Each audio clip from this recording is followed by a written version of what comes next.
ሰላም ጤና ይስጥልን እንደምን አላችሁ እንደምን ዋላችሁ ሁላችሁንም ባላችሁበት ሰላም ጤና እንመኝላችኋለን ውድ አድማጭ ተከታታዮቻችን ለዛሬ ምን ነገሮችን ይዘናል ኢትዮጵያ ውስጥ መጠየፍ ያለብን መሸሽ ያለብን መግደል ያለብን ነገር ዘረኝነት ሰው መጥላት ይፈጸማሉ ተብሎ በዛች ምድር ላይ ያልተገመቱ ነገሮች ሁሉ ተፈጽመው አይተናልም ሰምተናልም የቀረ ነገር አለ ወይ ያንን አብረን የምናየው ይሆናል እድሜ ይስጠን ዛሬ ላይ አንድ የፓርላማ አባል አንድ ትልቅ ክልልን የሚያስተዳድር ባለስልጣን አስተዳዳሪ ዛሬ እንደዚሁ ከመሬት ተነስቶ ጠቅላይ ሚኒስቴሩ የማያውቁትን የፌደራል መንግስት የማያውቀውን መናገር ይችላል ወይ ከተናገረስ ምንድነው መደረግ ያለበት መገምገም የለበትም ወይ ለምንድነው እንዲህ አይነት ቃላቶች ከአንድ የፌደራል መንግስት ባለበት ፓርላማ በተሰበሰበበት የሚወራው እንዲህ አይነት የዘረኝነት ቃላቶች ንግግሮች ከአንድ መሪ ከተባለ ፓርላማ አባል ከተባለ ሰው እንዴት ሊሰሙ ይችላሉ መንግስት የፌደራል መንግስቱ ከእውቅና ውጪ ነው ወይ ይሄ ነገር የተደረገው የሚለውንም ሐሳብ እናያለን በሌላ በኩል ሐሞቱ ፈሷል የጦር ሰራዊት የመከላከያ ሰራዊት ጦርነቶች ተደራረቡበት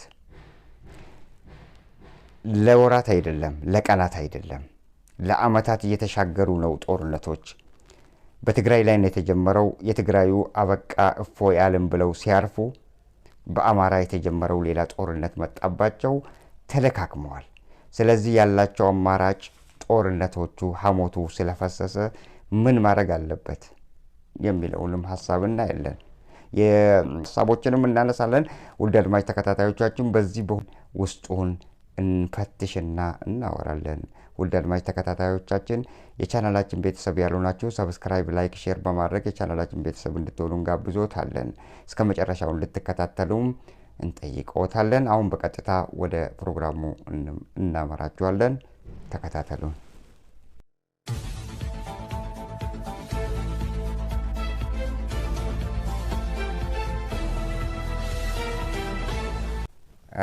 አንዳንድ ጊዜ በጣም የሚገርመው ነገር በቃል በአፍ የሚወራውና በተግባር የሚሰራው አለመመጣጠን አንድ ነገር ድራሽ አባቷን ያጠፋታል ከምድር ላይ ያጠፋታል ከግለሰብ ቢሰማ በቃልና በተግባር የማይጣመሩ ነገሮች አንድ ግለሰብ ላይ ቢታይ ምንም ችግር የለውም ነገር ግን 130 ሚሊዮን 50 ሚሊዮን 60 ሚሊዮን ህዝብን የሚመራ መንግስት አንዳንድ ጊዜ መዋሸት ያለ ነው ምንም ችግር የለውም አንዳንድ ጊዜ ባይቻንስ ለዛው ከህዝብ ጋር ለመታረቅ ሲፈለግ ህዝብን ለማሞኘት ሳይሆን በህዝብ ዘንድ ተቀባይነት እንዲኖራቸውና ህዝብ የሚፈልገውን ነገር በጊዜው ሳይርጉ ሲቀሩ ዋሽቶ ማስታረቅ ዋሽቶ ከህዝብ ጋር መታረቅ ያለ ነገር ነው ነገር ግን በየጊዜው መዋሸት በየጊዜው የመጣላቸውን ማውራት ከአንድ መንግስት የማይጠበቅም ነው ሰሞኑን በጣም የሚገርመው ነገር ትላንት በዜና ሰርተነዋል እስቲ ለማንኛውም ውስጡን በእንትን እንንገራችሁ ምንድነው ያለው ምንድነው የተከሰተው ምን እየተደረገ ነው ለሚለው የተደረገውማ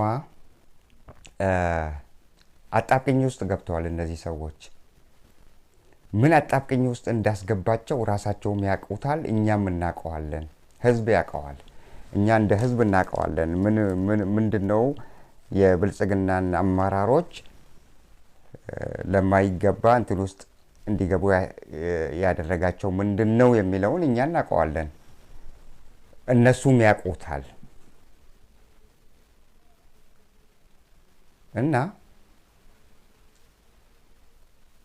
በሰላማዊ መንገድ አንድ ነገር ለመፍታት አለመዘጋጀት፣ ፌስ ድባግ ጀርባ ሰጥቶ መሄድ፣ እንደዚህ አይነት ነገሮች በጣም አደገኞች ናቸው። አንድ እልባት ሊሰጠው የሚገባን ነገር እያዩ ፌስ ድባግ ምን አገባኝ በማለት ጣል አድርጎ መሄድ ወይ ደግሞ ጀርባ ሰጥቶ መሄድ በግለሰብ ምንም ችግር የለውም። በመንግስት ደረጃ ግን በጣም በጣም በጣም አደገኛ ነገር ነው። እንደ ቀልድ ያረጉታል፣ እንደ ቀልድ ይሰሩታል፣ እንደ ቀልድ ያልፉታል። ነገር ግን እንደ ቀልድ የሚታለፍ ነገር አይደለም። በመንግስት ደረጃ የሚሰራው የመንግስት ባለስልጣናት የሚሰሩትና የሚያደርጉት በግለሰብ ደረጃ እንደሚደረገውና የት ግን መጥፎ ነው። እንደ ግለሰብ ራሳቸውን ነው የሚያዩት እነዚህ ሰዎች። ለምሳሌ ሰሞኑን በርካታ ጥያቄዎች ቀርበውላቸው ነበረ ለብልጽግና ፓርቲ አመራሮች። በህዝብ ያለበትን ሮሮ ያለበትን ሁኔታ መንግስት እንዲመልስላቸው የሚፈልጉትን ጥያቄዎች አንድ ባንድ ጠይቀዋል። ጥያቄውም ሲጠይቁ ፌስ ድባግ ነው ያደረጉት፣ ማለት ጥያቄውን ላለመመለስ። ምክንያቱም ጥያቄው የህልውና ጉዳይ ነው፣ የመኖርና ያለመኖር ጉዳይ ነው፣ የሰላም ጉዳይ ነው። እንዲህ አይነት ከባድ የሆኑ ብልጽግና ጋር እንደዚህ ጥያቄዎች በነገራችን ላይ በጣም ከባድ ጥያቄዎች ናቸው። ብልጽግና እስከ ዛሬ ድረስ ምንም አይከብዳቸውም። የሚከብዳቸው ነገር ግን አለ። የሚከብዳቸው ነገር ሰላም የተባለው ቃል ይከብዳቸዋል። ተነስቶ በሀገራችን እንዴት ነው ሰላም ልታመጡልን የምትችሉት ብሎ ቢጠይቅ ያማቸዋል። አይፈልጉም መመለስም። የማይችሉት እንደዚህ አይነት ነገሮች ናቸው። ሰላም የሚባለውን ነገር፣ የህልውናን ጉዳይ መመለስ አለመቻል። ምክንያቱም ሰልፍ ኮንፊደንስ የላቸውም። ኢንፌሪዮሪቲ ኮምፕሌክስ ያለባቸው ሰዎች ናቸው እነዚህ ሰዎች። ኢንፌሪዮሪቲ ኮምፕሌክስ ያለባቸው ሰዎች ሰውን ይሸሻሉ፣ ሰውን አይቀርቡም። የበታችነት ስሜት ነው የሚሰማቸው። ምክንያቱም የበታችነት ስሜት የሚጠናወታቸው ሰዎች መቼ ነው የአንድን ህዝብ የህልውና ጥያቄና የሰላም ጥያቄን መልስ መስጠት የሚችሉት? አይችሉም። ይሸሹታል። ጥያቄውን በጣም ይከብዳቸዋል። ምክንያቱም ሰላምን በመሬት ላይ ማምጣት ስለማይፈልጉ፣ ሰላም ስለማይፈለግ። ኢትዮጵያ ውስጥ አሁን ላይ እየተሰራ ያለው ህዝብን ከህዝብ ጋር አጋጅቶ ሰላም ነስቶ ገሎ አስገድሎ መኖር ነው የሚፈለገው። ምክንያቱም የስልጣን እድሜያቸው ይረዝማል። የፈለገውን ያህል የስልጣን ዘመኑ ቢረዝም በብልጽግናዎች ዘንድ ሰላም ይጠላል፣ የህልውና ጥያቄ ይጠላል። ባልታወቁ ሰዎች በተባሉ ሲገደሉና ማን ገደላቸው ብሎ ፍትህ በሚጠየቅበት ወቅት ላይ ፍትህ የምትለዋን ቃልም አይፈልጓትም። ምክንያቱም የገዳይ እስኳዶች ያላቸው ራሳቸው እነሱ ናቸው። ሰላምን የሚበርዙ ራሳቸው ናቸው። የህዝብን የህልውና ጥያቄ የሚረማመዱበት ራሳቸው ናቸው። ስለዚህ እኚህ ፍትህ የሚባለው፣ ሰላም የሚባለው፣ የህልውና ጥያቄ የሚባለው ለነሱ መርዝ ነው። መስማትም አይፈልጉትም ማለት ነው። አሁን ሰሞኑን እየተደረገ ወዳለው ጉዳይ እንሸጋገራለን። ሰሞኑን ምን ተፈጠረ? በኦሮሚያ ክልል አካባቢ በርካታ የህዝብ አንድ ማህበረሰብ ውስጥ እነዚህ የጠቀስናቸውን ጥያቄዎች ነው የጠየቁት። ይሄንን ሲጠይቁ ጀርባ ሰጥተው ነው የሄዱት ላለመመለስ። መቼ ነው እኛ በሀገራችን እንደ አንድ ህዝብ ሰላምን የምናገኘው? ምን ነው ሰላም ራቀን? ለምን ዝም አላችሁ? ሰዎች እየተገደሉብን ነው። ገዳዮች አይታወቁም። መንግስት ለምንድን ነው እነዚህን ነገሮች ተከታትሎ ፍትህ የማይሰጠው ብለው ነው የጠየቁት። ያንን እንግዲህ ህዝብ እኮ እያወቀ ነው አንድ ነገር። ህዝብ እኮ በተደጋጋሚ ህዝብ ማለት እንኳን በቀን በብርሃን የተሰራን ሴራ ይቅርና በጨለማ የተሰራን ህዝብ ሊያውቅ ይችላል። አንድ ሰው ብቻ ቢያንስ አንድ ሰው ተደብቆም ቢሆን እንደ አጋጣሚም በቦታው ተገኝቶም ቢሆን ያ ወንጀል ሲሰራ ያ ነገር ሲሰራ ማየቱ አይቀርም። ስለዚህ ከህዝብ ማምለጥ አይቻልም። ህዝብ እያወቀ ነው ጥያቄውንም ያነሳው። ምናልባት 50-50 እንደ 50-50 የሆነ ነገር አለ አይደለም? እነሱ ናቸው እነሱ ካልሆኑ ውስጥ ይጠይቀናቸው እንረዳ በማለት ነው እንጂ ህዝብ የምጠይቀው ማለት እርግጠኛ ለመሆን ከነሱ ነው ወይስ ሌላ አካል ነው ይሄንን የፈጸመብን ብለው ለማወቅ ያህል ነው እንጂ ህዝብ ያውቃል። ህዝብ የማያውቀው ነገር የለም በዚህ ዓለም ላይ። ህዝብ ጥያቄ ሲጠይቅ ጥያቄውን ላለመመለስ ነው የሮጡት። ጥያቄውን ዛሬ እንዴት እንመልሳለን? የተጠየቀው ጥያቄ እኛም ማንፈልጋቸው ስለሆኑ እኛ ሆነ ብለን እነዛ ነገሮች እንዳይገኙ እንቅፋት እየሆንን ስላለን ዛሬ ያንን ምስጢራችንን ገበናችንን እንዴት ነው ግልጽ የምናወጣው? አሊያ ደግሞ ለህዝብ ዋሽተን የምንሄደው? እየዋሻችሁ ነው። መጀመሪያም እየዋሻችሁ ነው። ዛሬም ትዋሻላችሁ፣ ነገም ትዋሻላችሁ ነው የምንላቸው እና የህዝብን ጥያቄ ላለመመለስ ሄደዋል። በህዝብ መካከል ግን የተገኙትና የኦሮሚያ ክልል ፕሬዝዳንትን ጨምሮ ሌሎች ባለስልጣናትም እዛ መካከል ህዝብ መካከል የተገኙትም አላማቸው የህዝብን ደካማ ጎን ለማጥናት ነው የተካሄደው። ይሄ የህዝብን ደካማ ጎን ከተጠና በኋላ ምን ሊደረግ ነው የታሰበው? ትላንት በዜና ቀርበነዋል። ይህን ነገር በተደጋጋሚ እንናገረዋለን። አሁንም እልባት እስከሚገኝለት ድረስ እንናገረዋለን። ምንድነው ታዲያ የህዝብን ባክግራውንድ ከተጠና በኋላ ምን ሊሰራ ነው የታቀደው ለሚለው በመጀመሪያ የህዝብ ደካማ ጎን ካጠኑና ካወቁ በኋላ ምን ያህል ብዛት እንዳላቸው እዚህ አካባቢ የሚኖሩ የሌላ ማህበረሰብ ብዛታቸውን መጠናቸውን ለማወቅ ነው ወደ ህዝብ ዘለቅ ብለው ወርደው በዛች መንደርና በዛች አካባቢ ላይ የህዝቡን ሁኔታና የብሔርን የአንድም ብሔር ወይ ደግሞ ሌላ ብሔር እዚህ ውስጥ እናንተ ውስጥ ይኖራል ወይ ምን ያህል ይሆናሉ ለማለት ያንን መጀመሪያ ለማወቅ ነው የተካሄደው እና በዛች መንደር ውስጥ ወይንም በዛች አካባቢ ውስጥ ሊሰራ የታቀደ ነገር አለ። ምንድነው? ሁለት ማህበረሰቦች አሉ እዛ በብዛት የሚኖሩ።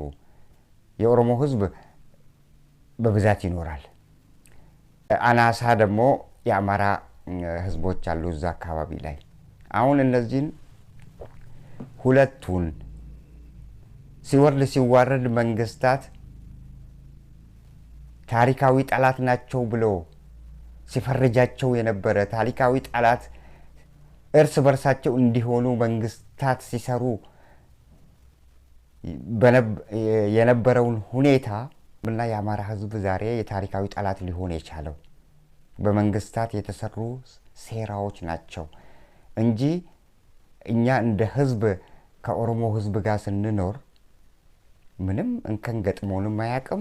አብረን በፍቅር ነው የምንኖረው። እኛንን የምናውቀው አብረን ያደግን አብረን የምንኖር የኦሮሞ ማህበረሰብ ምን አይነት ማህበረሰብ እንደሆነ እኛን ጠይቁን። እኛንን የምናውቀው ምክንያቱም ከውጪ ወይ ደግሞ ራቅ ካለ ቦታ አሁን ለምሳሌ የኔ ቅድመ አያቶችና የዘር ሐረጌ አማራ ክልል ውስጥ ቢገኝም ያደግኩት የተወለድኩት አባቴ የተወለደው እዛ ኦሮሚያ ክልል ውስጥ ነው። ስለዚህ ስለ ኦሮሚያ ክልል ውስጥ የሚሰሩ ነገሮችና ኦሮሞ ምን አይነት ብሔረሰብ እንደሆነ ምን አይነት ብሔር እንደሆነ ቁልጭ አድርገን መናገር የምንችለው እኛ በውስጣቸው ያደግን ሰዎች ነን። ሌላው ግን እኔ የምናገረውን ነገር ለምሳሌ ኦሮሞ በደለኝ ብዬ እኔ ከተናገርኩኝ እኔ የምናገረውን ነገር ተቀብሎ ነው አምፕሊፋይ አድርጎ ቀጣጥሎ ጨምሮበት ቅመም አድርጎበት አጋኖ ያወራዋል። ፈረስት ፐርሰን እኔ ነኝ በኦሮሞ ማህበረሰብ ውስጥ ያደግኩትና ከእነሱ ጋር ያደግኩት የበላሁት የጠጣሁትና አብረን የኖር ነው። ታዲያ በዚህ ማህበረሰብ ውስጥ እውነቴን ነው የምላችሁ ከሩቅ እንደሚወራና አንድ ነገር ሲነሳ ተጋኖ እንደሚነገር ነገር አይደለም። በጣም የዋህ ህዝብ ነው የኦሮሞ ህዝብ። የአማራ ህዝብም እንደዛው የዋህ ህዝብ ነው። አብረን የኖር ነው፣ አብረን ያደግ ነው። በአንድ ማዕድ ላይ አብረን እየበላን አንድ ብጣሽ ፍራሽ ላይ አብረን እየተኛን ያደግ ነው። ከጎረቤት ጋር በፍቅር ነው ያደግ ነው። አንድም ቀን እንዲህ አይነት የሚወሩ ነገሮች በመንግስት የሚደረጉና በመንግስት ሴራ ሁለቱን ህዝቦች ለማጣላት ከሚደረጉ የስውር ሴራዎች በስተቀር በህዝብ መካከል አንድም ቀን የኦሮሞ ማህበረሰብ ያኔ በአንድ ወቅት ላይ ጦርነት ነበረ። የኦሮሞ ነጻነት ሰራዊትም በአካባቢው ነበረ። በዛ በጦርነት ወቅት ላይ ራሱ አንዳንድ ሰዎች ምንድን ነው የሚሉት ይሄ ጎረቤታችሁ ያለ ሰው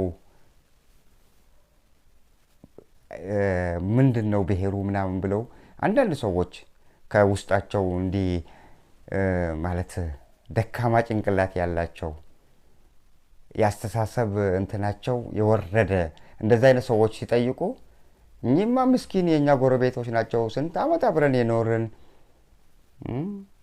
የአማራ ብሔር ቢሆኑ እኛ እንዳውም በአማራ ብሔር አናቃቸውም፣ ከኛ ጋር ነው ተወልደው ያደጉት፣ እኛ እጅ ነው ተወልደው ያደጉት ነው እነሱን የምትጠይቁት ብለው ይጋፈጣሉ።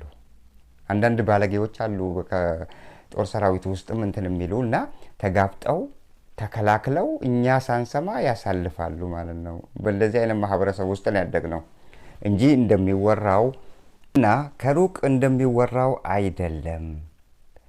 መንግስት ለዚህ ነው የመንግስት ባለስልጣናት የሚሰሩት ሴራ ነው። ሁለቱን ማህበረሰብ ለማጋጨት እነሱ አላማም አላቸው፣ እነሱ ትርፍ አላቸው። ከዛ ውስጥ ሁለቱም ማህበረሰብ ሲያጋጩ የሚያገኙት የሚያተርፉት ነገር አለ።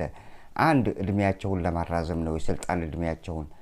ሁለት ደግሞ እነዚህ ማህበረሰቦች ተፋቅረው በሰላም የሚኖሩ ከሆነ ለመንግስታቸው ውድቀትና የመንግስት ሴራን ተከታትለው ሊያውቁ ይችላሉ።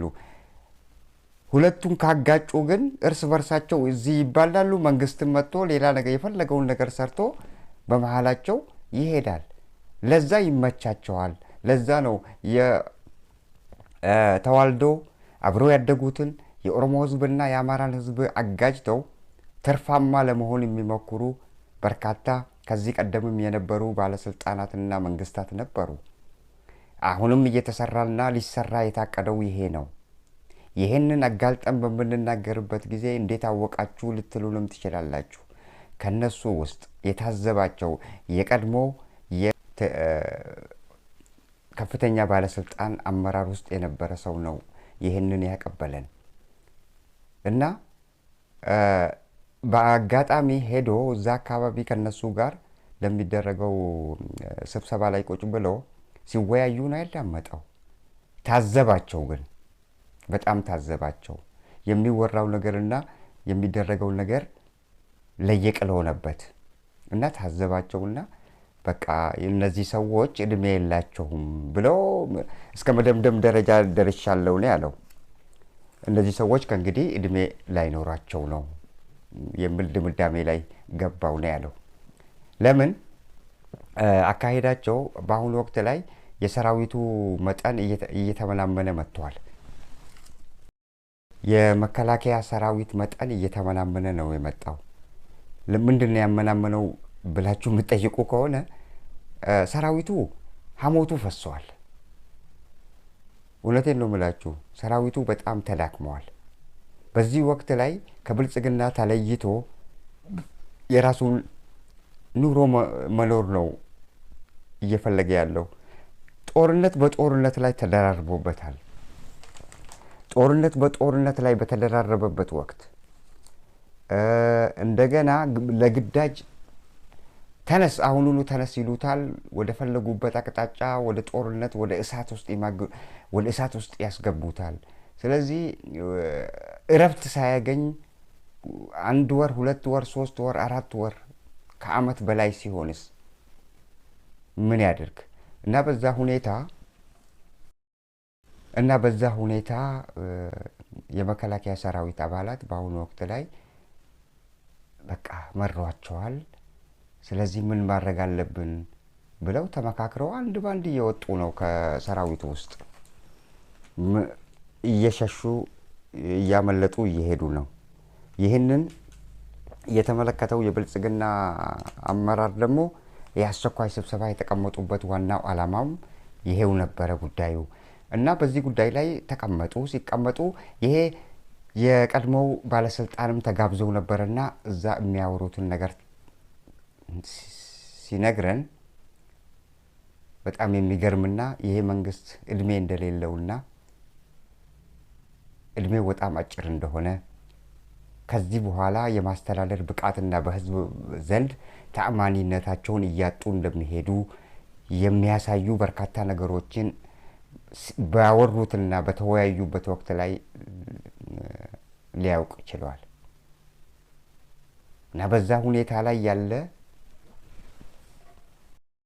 እና በዛ ሁኔታ ላይ እንደሚገኙ ነው ይህ ባለስልጣን ሊገነዘበውና ሊረዳ የቻለው ማለት ነው።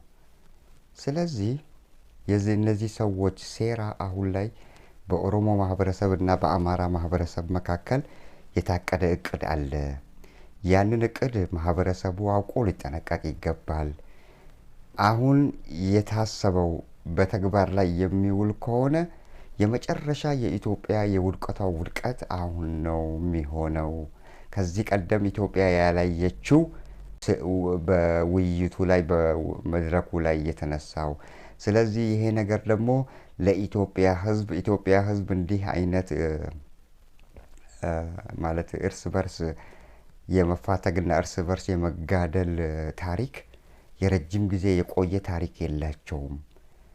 አንዳንድ ጊዜ የምነሳ በሰፈር ውስጥ ያሉ ጎሳ ሳይሆን አንድ በዘመድና በእንትን ሊጣሉና ወዲያውኑ እልባት ያገኛል። በዚህ በኩል ያለውም ሽማግሌ ይመጣና በዛ በኩል ያለውም ሽማግሌ ተገናኝቶ ነገሩን ወዲያውኑ እልባት ይሰጡታል። ምክንያቱም አንድ ህዝብ ስለሆነን። አሁን ላይ ግን እንዲህ አይነት ታሪክ ኢትዮጵያ አስተናግዳ ስለማታቅ በብሔር ተከፋፍሎ የተጨፋጨፉበትና እስከ ጫፍ ድረስ የሄዱበት የኢትዮጵያ ታሪክ ውስጥ የለም።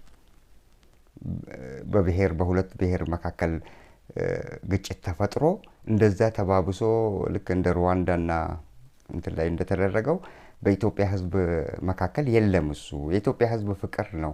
መንግስታት ናቸው ከዚህ ቀደምም ሲያጣሉ የነበሩትና ያንን አሁን በአዲስ ልክ ሩዋንዳ ውስጥ እንደተደረገው አይነት ነገር ነው ለማንሳት የሚፈልጉት።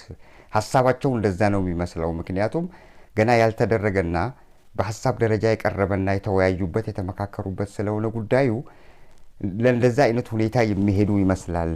ያ እንደዛ አይነት ሀሳብ ደግሞ ኢትዮጵያን አያዋጣትም። የኢትዮጵያ የመጨረሻዋ በውደቂያዋ ሰዓት ላይ መቃረቧን የሚያሳይ ነው ያሉት። ሁለቱን ማህበረሰብ አጋጭቼ እንደፈለኩ አርጌ መምራት ይችላለው ያስችለኛል። ስለዚህ በዚህ ላይ መስራት አለብኝ ብሎ መንግስት ሆነ ብሎ መሰሪ እነዚህ ባለስልጣናት ውስጥ ሁሉም ደና አይደሉም። መሰሪዎች አሉ። በለው ፍለጠው ግደለው የሚያስደስታቸው ሰዎች አሉ። እነዛ ሰዎች ይላል እሳቸው ያስተላለፉትን የተናገረም ሊሆን ይችላል እና በአማራና በኦሮሞ ህዝብ መካከል አሁን የለየለት እልቂት እንዲመጣ እየተሰራበት ነው የሚገኘው። ያ ምንድነው? ስለዚህ እነዚህን ህዝቦች እንዲጋጩና እንዲባሉ ማድረግ አለብን ብለው የተመካከሩት ሀሳብ ነው። ሊደረግ የታቀደ ነው። ስለዚህ ታዛቢ ነበረ። ባለስልጣኑ ታዘባቸው። አሁን ዛሬ ላይ ሁለቱን ህዝቦች ሲያጋጩ እነሱ እንዳሰቡትና እንደ ተረዱት እንዲያው የስልጣናችን እድሜ ይረዝማል፣ ብዙ አመት ልናስተዳድር እንችላለን ብለው ነው የሚያስቡት። ነገር ግን አይቻላቸው። ህዝብን ከህዝብ ጋር አጋጭተው ዛሬ ለማፋጀት እድሉን እንኳን ቢያገኙና ቢመቻቸው እንኳን ያንን እድል ሳይጠቀሙበት ነው ይሄን ያህል አመት እናስተዳድራለን ህዝብን ከህዝብ ጋር እያጋጨን ብለው ያሰቡት ነገር አይሳካላቸውም። እና ስለዚህ ህዝብ አሁን ላይ መጠንቀቅ አለበት ነው የምንለው። የተገነዘብነው ይሄንን ነው። የኦሮሞ ህዝብ የአማራ ህዝብ አንድነቱን ከነበረው ከአባቶቻችን ሲወርድ የመጣውን ተከትለው ዛሬ ላይ እርስ በርሳቸው በአንድ አካባቢ የሚኖሩ እርስ በርሳቸው ተደጋግፈው ይሄ መንግስት ውሸታምነቱን ማጋለጥ አለባቸው ነው የምንለው። ምክንያቱም የታለመው ነገር በጣም ለኢትዮጵያ ህዝብ አስፈሪ ነው። የታሰበው ነገር በጣም አስፈሪ በመሆኑ መጠንቀቅ አለባቸው ነው የምንለው።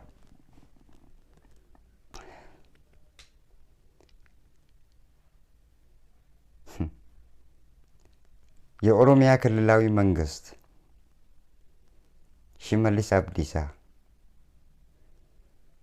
በአብይ አህመድ የተሾመው ዛሬ ላይ እንደዚሁ ከመሬት ተነስቶ አንድን ነገር ሊናገር ይችላል ወይ?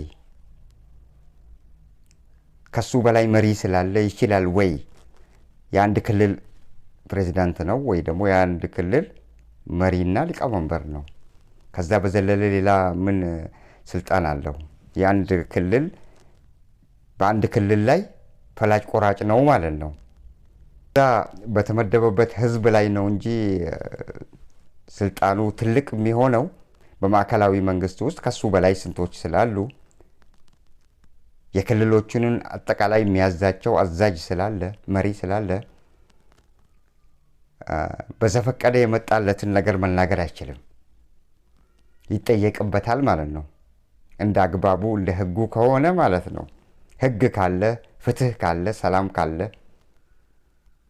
እውነት የአገሪቷ አስተዳዳሪ እውነት ለህዝቡ የሚያስብና የሚቆረቆር ቢሆን እና አገሪቷን እሱ እንደሚለው ወይ ደግሞ እሳቸው እንደሚሉት በተደጋጋሚ በሚዲያ ወጥተው እንደሚናገሩት በእውነት ከሆነ ያለሳቸው እውቅናና ያለሳቸው ፍቃድ አንድ የክልል መንግስት ተነስቶ የፈለገውን መናገር ይችላል ወይ? አይቻለውም።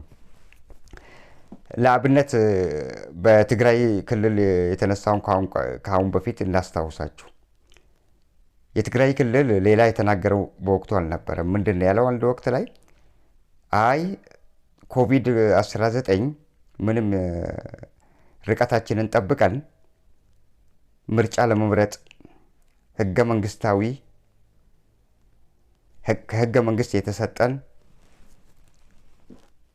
ስለሆነ ልንተገብረው እና ልንወጣው ይገባናል፣ እንመርጣለን። በሽታው ኮቪድ የተባለው ዓለም አቀፋዊ ፓንደሚክ ነው። ስለዚህ ርቀታችንን ጠብቀን ነው ያንን ነገር የምናካሄደው አሉ። ምክንያቱም ህገ መንግስቱ የሰጣቸው መብት ስለሆነ ያንን በተናገሩበት ወቅት ላይ አዛዣቸው የፌዴራሉ መንግስት ዋና ኃላፊ ብዙ ነገር ተናገሩ። ሁላችንም እንደምናውቀው አንደግመውም ያንን ተናገሩ። ስለዚህ ይሄ ከትግራይ ክልል የተነሳው እርሳቸው ማያውቁት ነው። ራይት አይደለም። አሁን በኦሮሚያ ክልል ውስጥ ምክንያቱም መልስ ተሰጣ፣ ከፌዴራል መንግስት መልስ ባይሰጥ ኖሮ መንግስት ነው ከፌዴራል መንግስት የታዘዘውን ነው ወይ የተሰጠውን ነው ያወራው ብለን ልንደመድም እንችላለን። ከፌዴራል መንግስት ግን የተሰጠው በዛ በተቃራኒ መልስ ስለተሰጠው እነዚህም አውቀው የተናገሩት ነው። የፌዴራል መንግስቱ ደግሞ ስላልተመቸው የተናገረው ነው እነሱ ንግግር ማለት ነው። ስለዚህ እርስ በርሳቸው የመተዋወቅና እርስ በርሳቸው የመናበብ እንትን በመሃላቸው የለም። የኦሮሚያ ፕሬዝዳንት ሽመልስ አብዲሳ ግን በተደጋጋሚ ብዙ ጊዜ አንድም ብሔረሰብ እየነካ አንድም ብሔረሰብ የሚነኩ ማለት አንድም ብሔረሰብ የሚያጠላሹ ንግግሮችን በተደጋጋሚ ሲናገር ተስተውለዋል። ከፌዴራል መንግስቱ እውቅና ውጪ ቢሆን ኖሮ ልክ እንደተናገረ ወይ ከስልጣን ይወርዳል ወይ ደግሞ የሆነ ነገር ይባላል፣ ለህዝብም ይፋ ይደረጋል። በተደጋጋሚ የሚናገረውን ነገር እያጨበጨቡ የፓርላማውም ሌላውም እየሳቀበት እያፌዘበት በእኛ የምናየውም እየተገረምን አልፈነዋል እና መንግስትም የፌዴራል መንግስትም እያወቀ ዝም ብሏል ማለት ነው። ስለዚህ የፌዴራል መንግስት እያወቀ ዝም ያለውን ነገር ዛሬ ላይ የፌዴራል መንግስት አያውቀውም ማለት ይቻለናል ወይ? ትዕዛዙ ከላይ ካልተሰጠ በስተቀር ደፍሮ የአንድ ክልላዊ መንግስት የአንድ ክልል አስተዳዳሪ ዛሬ ላይ መጥቶ ብሔርን የሚነካ ብሔር ተኮር የሆኑ የጥላቻ ንግግሮችን በፓርላማው ውስጥ ቁጭ ብሎ ሊናገር መብት ይኖረዋል ወይ? በአግባቡ ከሆነ እንደ እውነቱ ከሆነ እውነት መንግስት አያውቀውም እንኳን ብንል ይሄ ሰው ተነስቶ ዛሬ የፈለገውን ተናግሮ ዘረኝነትን የሚያባብስና በሁለት ህዝቦች መካከል ግጭት ሊፈጥር የሚችሉ ሀሳቦችን አፍልቆ በራሱ ሊናገር ይችላል ወይ? መብቱስ ይኖረዋል ወይ? እስከ ምን ያህል ነው ተናግሮስ እስከ ምን ያህል ነው መቆየት የሚችለው በስልጣኑ ላይ የሚለውን ሁላችንም ጭንቅላት ስላለን ልናጤነው ይገባናል። ስለዚህ ዛሬ ከጠቅላይ ሚኒስቴሩ እውቅና ውጪ ነው ወይ ሰው የተናገረው? አይደለም። አብረው ተመካክረው አሁን ባለስልጣኑ ከነሱ ጋር የነበረው ይህን ነገር ሲመካከሩ በመሃላቸው አሁን የተነገረው ነገር በሁለቱ በአማራና በኦሮሞ ህዝብ መካከል ሊያደርጉት ያቀዱት ነገር ያለውን ሁኔታ ሲናገሩ በመሃላቸው ተገኝቶ ነው የታዘቧቸው። በኢትዮጵያ ህዝብ ላይ የታቀደው ነገር በጣም ዘግናኝና ከኢትዮጵያ በታሪኳ አይታ የማታውቀው የመገዳደልና የመጨፋጨፍ ሁኔታዎች በመንግስት ባለስልጣናት ተቀነባብረዋል ብለዋል። ስለዚህ ሽመልስ አብዲሳ የዘረኝነትን የጥላቻን ንግግር በፓርላማ ላይ ቆመው ሲናገሩ ዛሬ ጠቅላይ ሚኒስቴሩ አያውቀውም ወይ? ይህ ሰውዬ በተደጋጋሚ አንድም ማህበረሰብ እንዲህ በጎን እንኳን አይሄድም። እንደ ከብት ፊት ለፊት አንድን ህዝብ እስከ ስር አጥንቱ ድረስ የሚገባ ንግግር ነው የጥላቻ ንግግሮችን የሰውዬ የሚያደርገው። ስለዚህ የሰውዬ የሚያደርገውን እንደዚህ አይነት የጥላቻ ንግግር ጠቅላይ ሚኒስቴሩ አያውቁትም ማለት የዋህነት ነው። ያውቁታል። የታሰበውና የታለመው በኢትዮጵያ ህዝብ ላይ አሁን ላይ ሁለቱን ህዝቦች አጋጅተው የሚያገኙት ጥቅም ምንድነው? እድሜያቸውን ለማራዘም የስልጣን እድሜያቸውን ከፍ ለማድረግ የታቀደና የታለመ ሴራ ተወጥነዋል። ያንን የታዘባቸው ነው ባለስልጣኑ የተናገሩት እና የጥላቻ ንግግር እንደዛ ማድረጉ ሽመልስ አብዲሳ ዛሬ ማን ነው መብት የሰጠው? የፌደራል መንግስቱስ አይጠይቀውም ወይ? ፓርላማ ውስጥ የተሰበሰቡትስ ይህ ሰውዬ እንዲህ አይነት ጥላቻ ንግግር ተናገረ ብለው ሪፖርት አያደርጉም ወይ? ስለዚህ እነሱም እነዚህ ሁለቱ ሰዎች የኦሮሚያ ፕሬዝዳንቱና የፌደራል መንግስት ኃላፊው ይተዋወቃሉ እርስ በርስ። በምንም ተአምር እሱን አይነካውም። የፈለገውን መጥፎ ነገር ቢሰራም አይነካውም። ምክንያቱም ታማኝ ከብቱ ነው። የሱ ታማኝ ከብት ነው። ስለዚህ ታማኝ ከብቱ ሲነካ ይቆጣል። ከዛ እሱን የነካ አንድ ጊዜ ማለት በሱ ዙሪያ ላይ ባለስልጣናት ይህ ሰውዬ ለምንድነው እንደዚህ ተዳፍሮ እንደዚህ ሚለን ብለው ለጠቅላይ ሚኒስቴሩ ሲነግሩት ምንድነው ያላቸው አሉ? አርፋችሁ ቁጭ በሉ፣ በሱ የመጣ በአይኔ እንደመጣ ነው ብሎ ነው መልስ የሰጣቸው አሉ። ስለዚህ በጣም የሚተማመንበት እሱ የሚሰጣቸውን የቤት ስራዎች በሚገባ የሚተገብርለት ሰው ስለሆነ የፈለገውን የመናገር መብት አለው።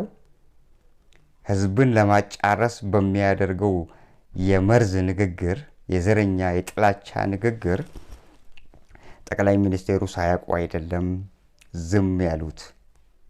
የታሰበ የታቀደ ነገር ስላለ ነው። ያንን የታሰበ የታቀደ ነገር በተግባር ላይ ለማዋል ካሁኑ አንድ ብሎ መጀመር አለበት። ለዛ በፓርላማ ላይ እንደዛ ተናግሮ ባለስልጣኑም የቀድሞ ከፍተኛ ባለስልጣን የነበሩት ነገሩን በመታዘብና እንዴት ነው ነገሩ፣ ይሄ ነገር እርስ በርሳቸው ይታወቃሉ ብሎ ማለት ከአካሄድ አንድ ሰው አንድ መንግስት ውስጥ የቆየ ባለስልጣን ከአካሄድ ከሚናገሩት ነገር ምን ለማለት ነው ይሄ የተባለው፣ ምን ለመፍጠር ነው ይሄ የተሰራው ብለው ያውቁታል። ስለዚህ ምንድነው የተረዳሁት ነው ያሉት፣ በቃ ኢትዮጵያ ያበቃላት ሀገር ልትሆን የተዘጋጀች መሆኗን ገብቶኛል እዚህ ላይ። ምክንያቱም በፓርላማ ላይ የሚወራው ነገር እጅግ በጣም ጥንቃቄ የሚያሻ ጉዳይ ስለሆነ ሰው እንደዚሁ የመጣለትን ፓርላማ ላይ አያወራም። ፓርላማ ዲሲፕሊን አለው። ሰው በዲሲፕሊን ነው የሚያወራው። ባለስልጣናቱም በዲሲፕሊን ነው የሚያወሩት። በዘፈቀደ የሚወራ ነገር ስለሌለ ይሄ አሁን የተወራው በስተት ነው እንዳንል ደጋግመው ተናገሩት። የተናገራቸው የለም። በዛ ላይ የፓርላማው አባላት በጣም ደንግጠዋል። ከኔም ጭምር ደንግጫለሁ። ምንድነው የተፈጠረው? ምንድን ሊፈጠር ነው? አውቆ ነው የሰውዬ እንደዚህ የሚናገረው ወይስ ብዬ ከራሴ ጋር ብዙ ተማግቼ ብዙ ከራሴ ጋር ተጣላው። ነገር ግን ደጋግሞ ሲናገረው ከዋልኩኝ ነው ያሉት። ስለዚህ በኢትዮጵያ ህዝብ ላይ የታቀደው ነገር እርስ በርስ አጋጅቶ ከመሃል ለመጠቀም ነው። ባለስልጣኑ ሁለት ባለስልጣናት ነው ያሉት ኢትዮጵያ ላይ። ሌላው ባለስልጣን ለራሱ መግቢያና መውጫ ያጣና እንዲህ በእንትን የሚጠበቅ ባለስልጣን ነው።